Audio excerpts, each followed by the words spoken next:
Hi, we're going to show you how we like to plant a tree at Soul. There's a saying that says, don't plant a $50 plant in a $5 hole. So these trees are actually valued at $175. So it's really important that we create a proper planting hole for these really beautiful native trees that we have.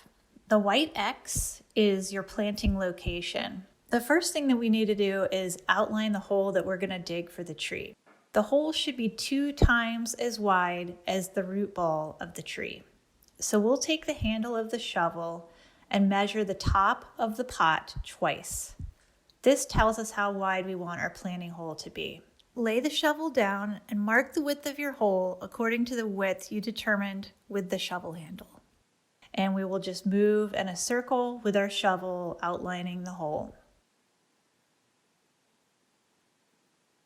So a pickaxe is a tool that's both a pick and an axe. The flat side of the pickaxe can act like a hoe and pull off the grassy layer that's rooted into the soil. If you come across pieces of bricks or glass, that's fine. You can use the pick end of the pickaxe to pry anything out of the soil, such as chunks of concrete, bricks, bottles that you might come across.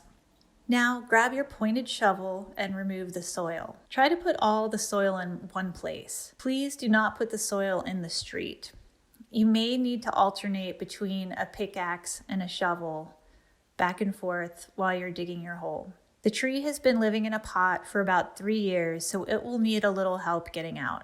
We give our pots back to our grower, so we like to return them fully intact.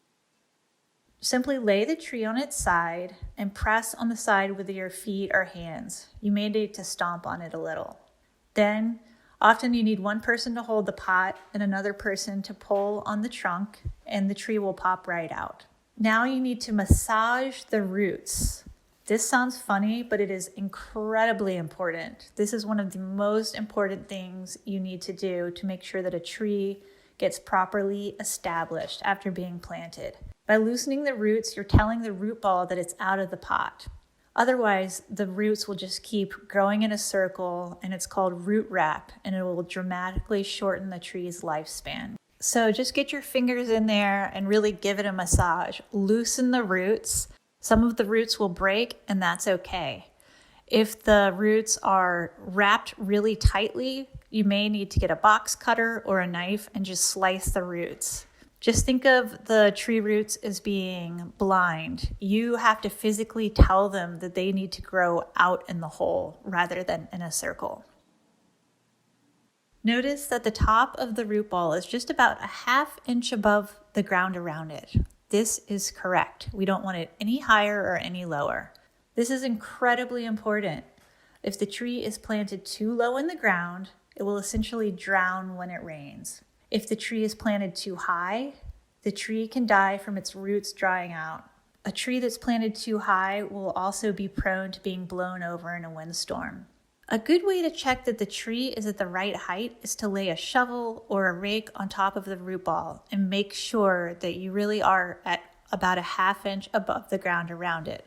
Remember, this is crucial to the tree's survival. If the tree is too high or low, this is the time to dig your hole a little deeper or fill it in. I know you're getting excited about having your tree in the hole and being done with this tree at this point, but it's really important to take the time to get it to the proper height. If your tree is a little too deep still and you need to backfill with a little soil in the hole to get it to the right height, make sure to jump in the hole and stomp in it. What you don't want to happen is you don't want the soil at the bottom of the hole to settle later. This is an interesting location because there's a slope to the ground. The ground slopes down slightly towards the street, and you'll see this a lot. In a case like this, you want to make sure that at the highest level, that's the ground by the sidewalk, that the root ball is a ½ inch higher than the ground there. Towards the curb, the root ball will be a little higher. Now what we're going to do is backfill. The soil that came out of the pot when you pulled the tree out is really rich in nutrients. So you first want to dump that soil back in, or if it fell onto the sidewalk, you want to sweep that into the hole. So we're going to use the native soil that we just took out of the ground and we're going to put it back. Then just use the teeth and the back of a garden rake to rake that soil back into the hole. You can also use a shovel as well, but I like a rake. It goes a little faster. Gently step on the soil around the root ball, but don't stomp on it. You don't want to squish it down too low. Do not, I repeat, do not put soil on top of the root ball. This can kill the tree. You can see that Matt is using the back of his rake to make sure that there's no soil on top of the root ball. If you have excess soil, or if you have bricks or oyster shells or whatever came out of the hole, you can build up a levee of soil in a circle around the tree.